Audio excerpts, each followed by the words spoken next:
જો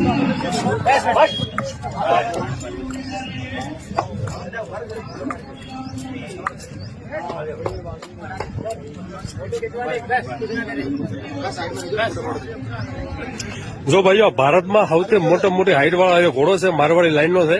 અત્યાર સુધી આવો કોઈ હાઈટ ઘોડામાં જોવા મળી નથી અને જોવા મળશે પણ નહીં, એટલી આની હાઈટ છે. જોઈ લો ભાઈ, આ મારવાડી લાઈન છે અને હરિયાણામાંથી આવેલો છે. दादा क्या हाइट है इसकी? 70 का नाप थी जो भैया लपेट की तो 70 प्लस इसकी हाइट છે. જોઈ લો તમે આની खूबसूरती જોઈ લો તમે, अद्भुत. अरे हाइट के साथ साथ खूबसूरती इतनी है ना. हाँ, खूबसूरती बहुत है भाई, देखो અને खूबसूरती खूब સારી એવી છે. बहुत हैवी बोन है. गाड़ी देखो, હા, ખૂબ સરસ. देखो, देखो.